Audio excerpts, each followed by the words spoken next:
Hey everybody, I just kind of wanted to break down and kind of show you guys a little bit of a long-winded version of what most people use like a 80s montage for.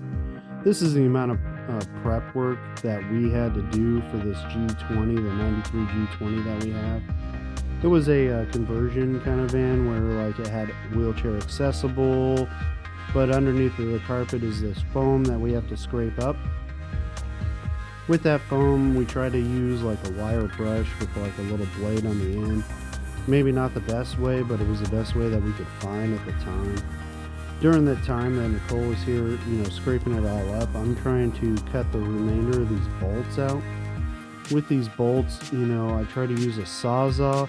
With that Sawzall, it worked for the first few bolts and whatnot. Great, but I found that using a grinder worked way better, and we kind of proceeded from there. So you'll see coming up here just very shortly that I just kind of get frustrated with it. This is with that Sawzall. You'll see how it goes. I just kind of sit there and I just blew it out with the Ryobi. I didn't do any like wipe down or anything like that, just over the areas where I prepped the holes that I found. It's a rust stopper. You'll see me leaving this kind of long just to show you how many holes were actually in it. I'm using a waterproof silicone, and with that I felt like it would just at least keep out a little bit of the moisture, or I felt that it would keep out moisture. We'll see how that works out. I ended up using a putty knife and patting it down a little bit. With patting it down, I probably didn't need to, but I just kind of felt that it was necessary. Maybe extra work that I didn't need to do. Here you're going to see me going ahead and petting these wood framing in their super cool saw shot. Maybe not as clever as most of them, or montage worthy, but it was pretty neat to kind of do this angle with filming. We're using wood that we had in the garage that I had from other projects that we did around the house and stuff like that. We're also using wood that we end up finding or getting for free. We're just kind of do this as cheap as possible. Why not reuse or use what you have already and just kind of make it work? I'm not really worried about the height of this floor. It's just how it goes. Here you're going to see how I have it set up. I end up having that crossbar on the back, so I do two separate sections. That holds down the body of it to the frame, so I'm not going to take that out. So I've seen a lot of videos, or I've watched a lot of videos of people doing these elaborate templates and stuff like that. Taking a day to do templates. I did a template on the very back, and it worked out all right. It's just, it wasn't how I wanted to do it.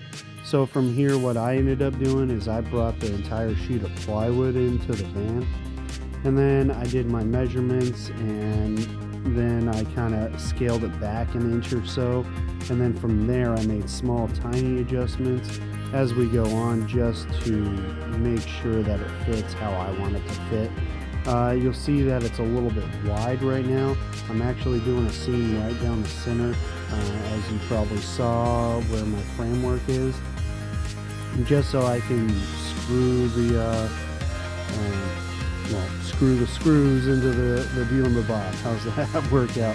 But it's just kind of getting all the ribs and cutting all the stuff around the rear AC lines that are in there, and then just making sure that I am lined up exactly how I want it to line up. Maybe with the template it would have been like super exact or whatever. I just think it would be a real problem trying to get it in. So here you're going to see, I'm going to leave this clip and the next clip super long. I didn't feel like there was a whole bunch of information out there for these Reflectix. I see people use like the adhesive backing Reflectix and stuff like that, which would have worked probably really great. But when we were pricing it out, it was a lot more money than what I wanted to spend. So we just took the Reflectix that we got for pretty cheap, and you'll see me cut from the arch of this wheel well, and I just follow that line down, and I do that on both sides. And that way I have a nice straight run along the top side of it. And then what I'm gonna do is these little wings that end up happening is I end up folding those over and just cutting all of this excess off, just so we can do that. I end up using like a spray adhesive. It's a Gorilla Glue. It said it was for foam, and that's the reason why I bought it. It was more expensive than I wanted it to be. I think I spent like 8 something on it, 8 and some change. The one thing that I will tell you that I would recommend that you do when you're using the adhesive spray is I try to spray the wheel well itself, the metal, and then put the Reflectix like on it, as you can see. But I think if I just sprayed the Reflectix and then just, you know, patted it down or maybe used a heavy roller, it would have worked out much better. I was just having a little bit of issue with it kind of staying on there and being secure. And you can just see me doing like more sprays than what I probably should need to do, just to kind of make up for that.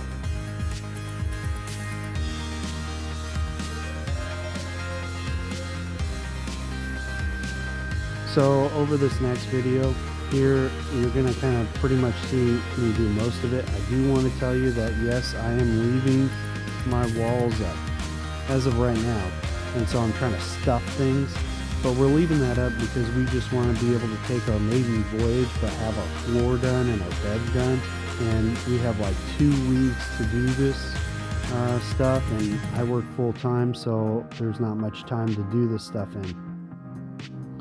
So we just left all of that wall up there with that installation, and then you'll see here all of the stuff that I just talked about in probably a little bit better form, because it's my second one that I'm doing.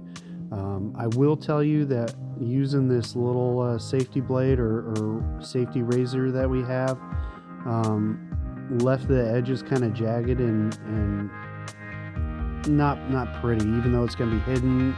I kind of get perfectionist like sometimes, but I found that later on when I was doing the rest of the floor that using scissors worked so much better.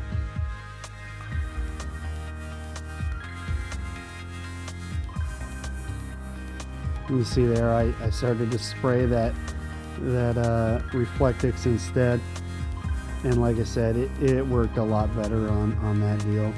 And just little edges and that stuff like that there. I might end up doing taping that little seam on both sides, but I haven't really decided if that's what I want to do yet.